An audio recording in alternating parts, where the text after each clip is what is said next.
Uganda has transitioned through regimes from kingdoms to slave trade by the Arabs to mental and economic captivity by the British before attaining independence on 9th of October 1962.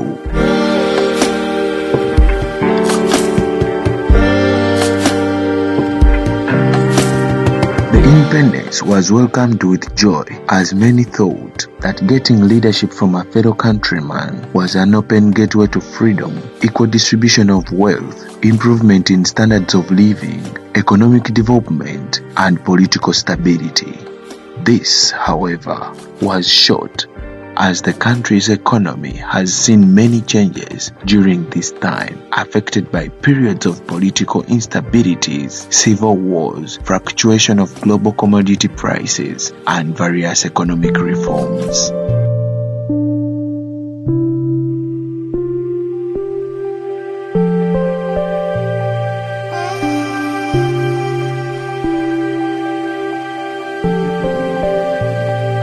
The 1885 Berlin Act saw Uganda subjected to the British rule, introducing a new era of administration completely different from traditional tribal organizational leadership and new designated boundaries. As a protectorate, Uganda saw new military tactics in use of modern warfare weapons used in influencing the political affairs of the country, and since then, citizens became slaves under the masterhood of the gun.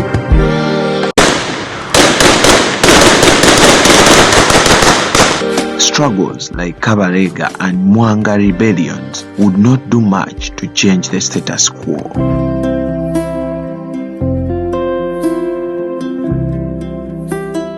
1962, however, was meant to give a different direction to the politics of the country, with fellow Ugandans in the stewardship. Political parties such as DP, UPC, KY were meant to shape the new image of the Pearl of Africa, with leaders like Kabaka Edward Mutesa, Apollo Milton Obote, Benedicto Chiwanuka, among others. This was short-lived.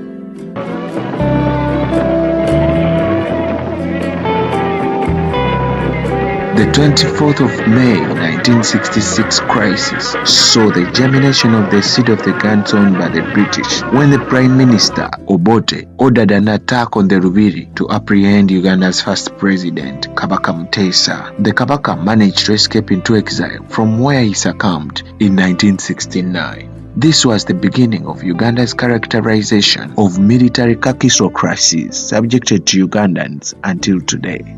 Amin's coup d'etat in 1971, together with his toxic leadership, the UNLF and Tanzania army confrontation to capture power on the 11th April 1979, the National Consultative Council and 60 days of Chironde Rule presidency, Lukongwa Binaisa and the demonstrations, the military commission and the first generations of 1980 have all given Uganda a terrible history, with the power of the gun being mightier.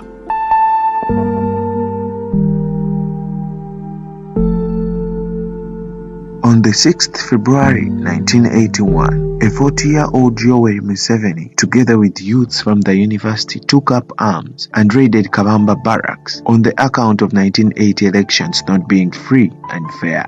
What else can we do if you have got a government which has closed off all other channels of peaceful change?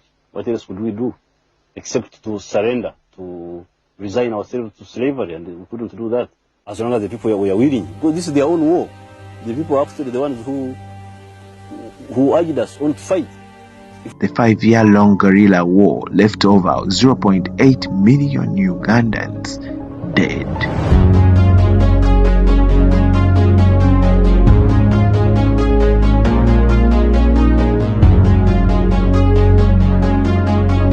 The NRA captured power on January 25, 1986, and has since led a very corrupt and avaricious regime. Brutal murders and degradation of human rights has characterized the 35-year tenure of the NRM leadership, still under the rule of a gun.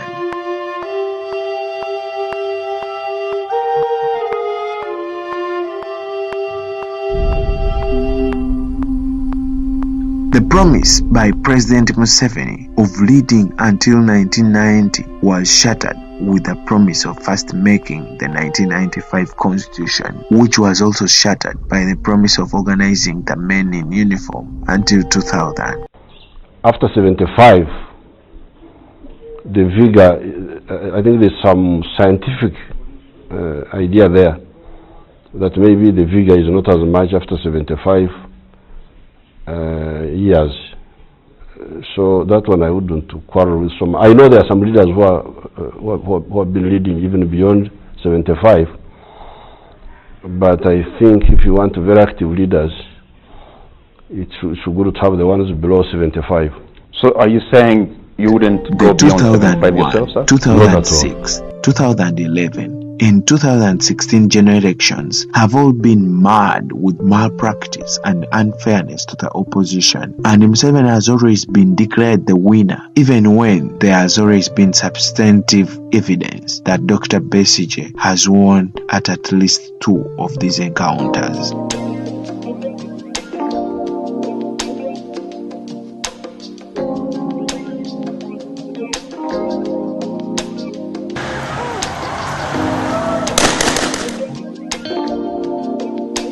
So sad that the happenings of 1980 general elections have resurfaced, including gerrymandering, lack of independence of the Electoral Commission, the raid of courts by the army, suppression of dissenting voices, nepotism, and systematic corruption, all orchestrated by the junta.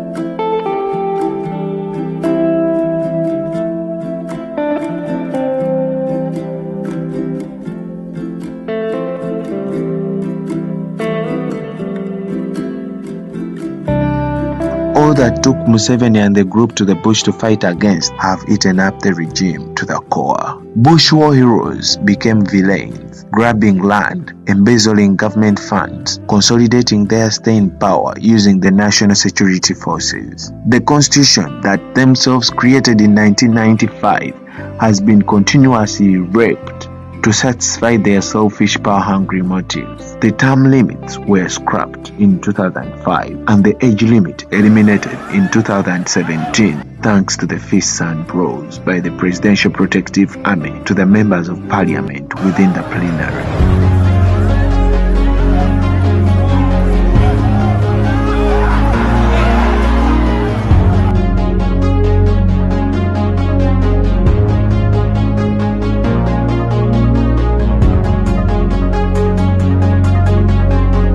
The raid to the Renzururu Kingdom by the army on 26th of November 2016 left many deaths, including at least 15 children, and arrests, including the cultural leader, and so the command of the raid, General Ereu, rise through the ranks.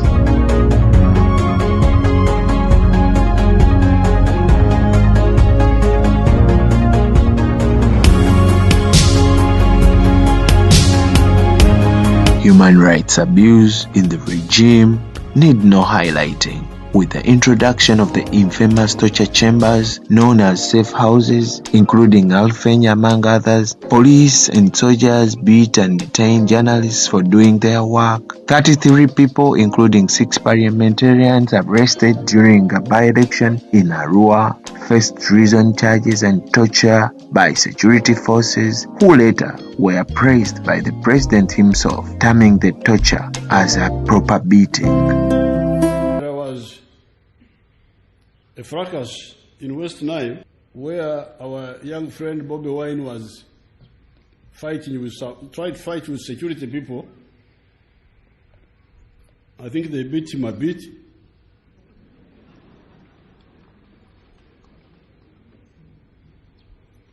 And then they came and said, oh, member of parliament was beaten.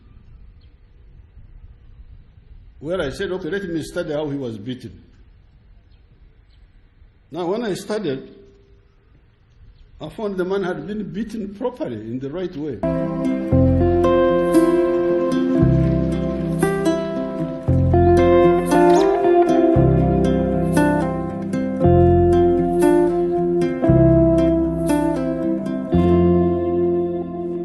A series of unsolved high-profile murders including Assistant Superintendent of Police Felix Kawesi, morning of March 17, 2017, police officers in the Muhammad area of Chirumira.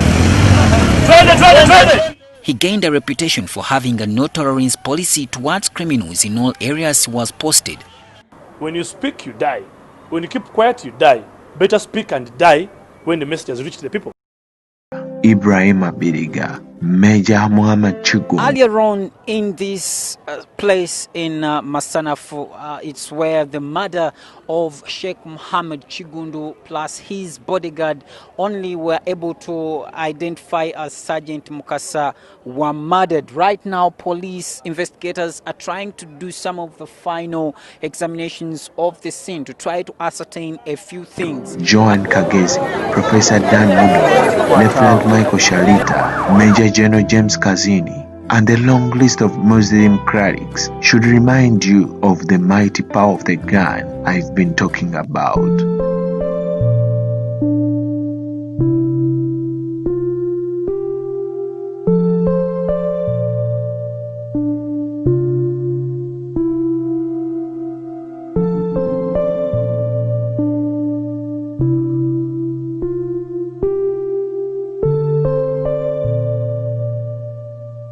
Fellow Ugandans, the celebration of the 58th independence should be the last one under the operation of the gun. It's time to say no to the gun rule.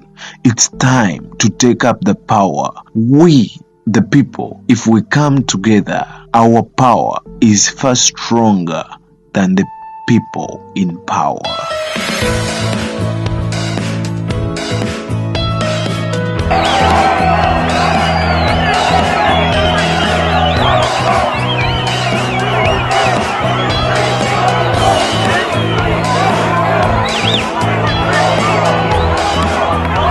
The resilience and commitment of a ghetto youth, Robert Kyagulanyi, should be our call to action.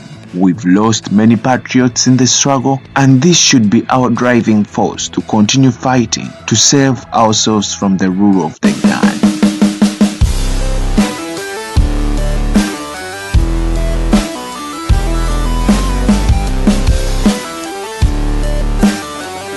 Where the victors from in the new Uganda.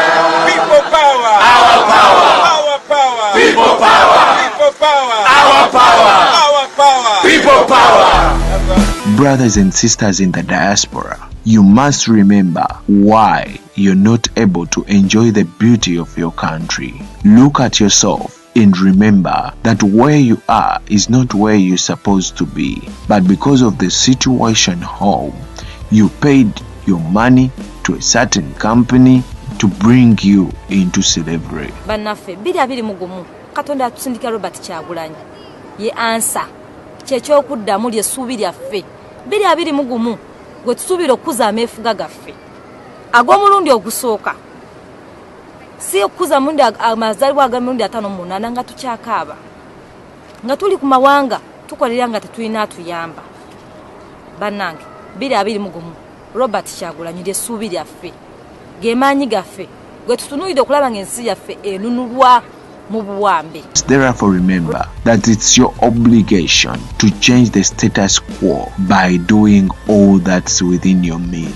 This can be through sensitization of your people back home, mobilization of fellow diaspora Ugandans, mobilization of funds to support the people power / NUP activities back home, social media activism, etc. The independence should be a wake-up call to all of us to do what we ought to do to liberate our country from the gun power to the people power.